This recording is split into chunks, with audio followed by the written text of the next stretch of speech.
ಪ್ರಿಯರೇ, ಈ ಸುಮ್ಮನೆ ಇರದ ಕಾರಣ ದೇವರು ಪರಲೋಕದಲ್ಲಿ ಒಂದು ಯೋಜನೆಯನ್ನು ನಿರ್ಮಿಸಿ ಈ ಲೋಕದ ಎಲ್ಲಾ ಜನರನ್ನು ನಾನು ಬಿಡುಗಡೆ ಮಾಡಬೇಕು.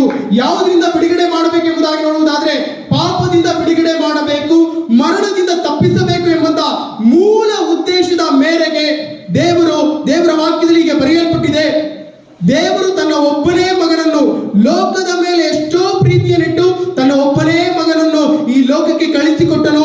ಆತನು ನಂಬುವ ಪ್ರತಿಯೊಬ್ಬ ಮನುಷ್ಯನು ನಿತ್ಯ ಜೀವವನ್ನು, ಅಂದ್ರೆ ಸದಾಕಾಲ ದೇವರೊಟ್ಟಿಗೆ ಜೀವಿಸುವನು ಎಂಬಂತ ನಿರ್ಣಯದ ಮೇರೆಗೆ ಆತನು ತನ್ನ ಸ್ವಂತ ಮಗುವನ್ನು ಈ ಲೋಕಕ್ಕೆ ಮಗುವಾಗಿ ಕಳಿಸಿಕೊಡ್ತಾನೆ. ಪ್ರಿಯರೇ, ಈ ಮಗು ಯಾರು ಎಂಬುದಾಗಿ ನೋಡುವಾಗ ಆತನ ಹೆಸರೇ ಯೇಸು ಆಗಿದೆ. ಪ್ರಿಯರೇ, ಈ ಯೇಸು ಸ್ವಾಮಿ ಬಂದಂತ ಮೂಲ ಉದ್ದೇಶ, ಈತನ ಜನನವು ಮಹಾ ವಿಶೇಷವಾಗಿದೆ. ಯಾಕೆ ಎಂಬುದಾಗಿ ನೋಡುವುದಾದ್ರೆ, ಸಾಮಾನ್ಯವಾಗಿ ಒಂದು ಗಂಡು ಒಂದು ಹೆಣ್ಣು ಸೇರಿದರೆ ಮಗು ಜನನವಾಗಲ್ಪಡುತ್ತದೆ. ಆದ್ರೆ ಈ ಯೇಸು ಸ್ವಾಮಿ ಒಂದು ಶುದ್ಧ ಕನ್ನಿಕೆಯಲ್ಲಿ ಯಾವುದೇ ರೀತಿಯಾದಂತ ಪುರುಷನ ಸಂಕಲ್ಪವಿಲ್ಲದ ರೀತಿಯಲ್ಲಿ ಈತನು ತನ್ನ ಜನ್ಮವನ್ನು ತಾಳ್ತಾನೆ. ಆತನಲ್ಲಿ ನೋಡುವಾಗ ಆತನ ರಕ್ತದಲ್ಲಿ ಮಹಾಪರಿಶುದ್ಧತೆ ಇರುತ್ತದೆ. ರಕ್ತದಾರ ಇಲ್ಲದೆ ಪಾಪ ಕ್ಷಮಾಪಣೆ ಇಲ್ಲ ಎಂಬುದಾಗಿ ಗ್ರಂಥದಲ್ಲಿ ಬರೆಯಲ್ಪಟ್ಟಿದೆ. ಪ್ರಿಯರೇ, ಈ ವಾಕ್ಯ ನೆರವೇರಬೇಕು ಎಂಬುದಾಗಿ ಒಂದು ರಕ್ತ ಈ ಭೂಮಿಯಲ್ಲಿ ಸುರಿಸಲ್ಪಡಬೇಕು. ಆ ರಕ್ತ ಯಾವುದು ಎಂಬುದಾಗಿ ನೋಡಬಹುದಾದರೆ ಮಹಾಪರಿಶುದ್ಧವಾಗಿರಬೇಕು. ಯಾವುದೇ ರೀತಿಯಾದಂತಹ ಕಪಟತನ ಅದರಲ್ಲಿ ಇರಬಾರದು, ಯಾವುದೇ ರೀತಿಯಾದಂತಹ ಒಲಸುತನ ಅದರಲ್ಲಿ ಇರಬಾರದು, ಯಾವುದೇ ರೀತಿಯಾದಂತಹ ಮೋಸ, ಕಳ್ಳ, ಸುಲಿಗೆ, ವ್ಯಭಿಚಾರತನ ಇಂಥ ರಕ್ತವು ಈ ಭೂಮಿಯ ಮೇಲೆ ಸುರಿಯಬಾರದು. ಅದು ಮಹಾಪರಿಶುದ್ಧವಾದ ರಕ್ತವಾಗಿರಬೇಕು. ಆ ರಕ್ತದ ಮೂಲಕವಾಗಿ ಸಕಲ ಎಲ್ಲ ಕುಲದ ಎಲ್ಲ ಜನರ ಮಾನವರ ಪಾಪಗಳು ಕ್ಷಮಿಸಲ್ಪಡುತ್ತದೆ ಎಂಬಂತ ನಿರ್ಣಯದ ಮೇರೆಗೆ ದೇವರು ತನ್ನ ಒಬ್ಬನೇ ಮಗನನ್ನು ಈ ಲೋಕಕ್ಕೆ ಕಳಿಸಿಕೊಡ್ತಾರೆ. ಆತನು ಈ ಲೋಕಕ್ಕೆ ಬಂದಿದ್ದು ನಿಜ, ನಮಗೋಸ್ಕರ ನಿಮಗೋಸ್ಕರ. ಆ ಕಲ್ವಾರಿ ಶಿಲುಬೆಯಲ್ಲಿ 2026 ವರ್ಷಗಳ ಹಿಂದೆ ಆತನು ಬಲಿಯಾಗಲ್ಪಟ್ಟು ತನ್ನ ಸ್ವಂತ ರಕ್ತವನ್ನು ಈಡಾಗಿ ಕೊಟ್ಟು ಸಜೀವ ಯಜ್ಞದ ಬಲಿದಾನವಾಗಿ ಆತನು ನನಗೋಸ್ಕರ ನಿನಗೋಸ್ಕರ ಸಮರ್ಪಣೆಯ ಮಟ್ಟಿಗೆ ಆತನು ತನ್ನನ್ನೇ ಒಪ್ಪಿಸಿಕೊಡ್ತಾರೆ. ಪ್ರಿಯರೇ, ಈ ಯೇಸು ಸ್ವಾಮಿ ಬಂದಂತ ಮೂಲ ಉದ್ದೇಶವೇ ನಮಗೋಸ್ಕರ ನಿಮಗೋಸ್ಕರ ತನ್ನ ಪ್ರಾಣವನ್ನು ಈಡಾಗಿ ಕೊಡುವುದಕ್ಕೋಸ್ಕರ, ತನ್ನ ರಕ್ತವನ್ನು ಈ ಲೋಕದ ಮೇಲೆ ಸುರಿಸುವುದಕ್ಕೋಸ್ಕರ. ಪ್ರಿಯರೇ, ಆತನು ಬಂದಿದ್ದು ನಿಜ, ನಮ್ಮೆಲ್ಲರ ಪಾಪಗಳಿಗಾಗಿ, ನಮ್ಮೆಲ್ಲರ ದ್ರೋಹಗಳಿಗಾಗಿ, ನಮ್ಮೆಲ್ಲರ ಅಪರಾಧಕ್ಕಾಗಿ ಆತನು ಆ ಕಲ್ವಾರಿ ಶಿಲುಬೆಯ ಮೇಲೆ ರಕ್ತವನ್ನು ಸುರಿಸಿ ನಮ್ಮೆಲ್ಲರ ಪಾಪವನ್ನು, ಶಾಪವನ್ನು ಆತನು ಹೊತ್ತು ನೀಗಿಸಿದ್ದಾರೆ. ಪ್ರಿಯರೇ, ಆತನು ಸತ್ತದ್ದು ನಿಜ. ಸತ್ತಂತ ದೇವರಾಗಿರುವುದಾದ್ರೆ ನಾವು ಈ ದಿವಸ ನಿಮ್ಮ ಮುಂದೆ ಬಂದು ನಾವು ಕ್ರಿಸ್ಮಸ್ ಹಬ್ಬನೇ ಆಗಲಿ, ಹೊಸ ವರ್ಷನೇ ಆಗಲಿ ನಾವು ಆಚರಿಸ್ತಿರ್ಲಿಲ್ಲ. ಆತನು ಸತ್ತನು, 3ನೇ ದಿವಸದಲ್ಲಿ ಮೃತ್ಯುಂಜಯನಾಗಿ ಎದ್ದು ಬಂದು ನಮ್ಮೆಲ್ಲರನ್ನು ಮತ್ತೆ ನಿತ್ಯ ರಾಜ್ಯಕ್ಕೆ ಕರೆದುಕೊಂಡು ಹೋಗುವುದಕ್ಕೋಸ್ಕರ, ಆ ಸಮಾಧಾನವನ್ನು, ಆ ಪ್ರೀತಿಯನ್ನು, ಆ ಶಾಂತಿಯನ್ನು ಕೊಡುವುದಕ್ಕೋಸ್ಕರ ಆತನು ಮೃತ್ಯುಂಜಯನಾಗಿ ಎದ್ದು ಬರ್ತಾರೆ. ಪ್ರಿಯರೇ, ಆತನು ಇದ್ದಂತಹ ಕಾಲದಲ್ಲಿ ಅನೇಕ ಬೋಧನೆಯನ್ನು ಮಾಡಿದ್ದಾರೆ.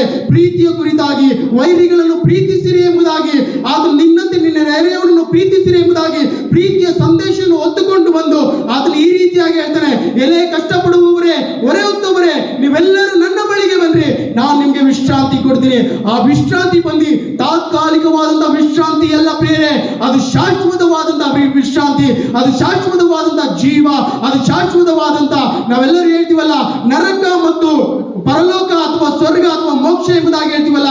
ನಾವೇನಾದ್ರೂ ಈ ಲೋಕದಲ್ಲಿ ನಮ್ಮ ಪಾಪ ಕ್ಷಮಿಸಲ್ಪಡದೆ ಹೋದರೆ ನಾವು ಖಂಡಿತವಾಗಿ ಆ ಕತ್ತಲೆ ತುಂಬಲ್ಪಟ್ಟಂತ ನರಕಕ್ಕೆ ಹೋಗಲ್ಪಡ್ತೀವಿ.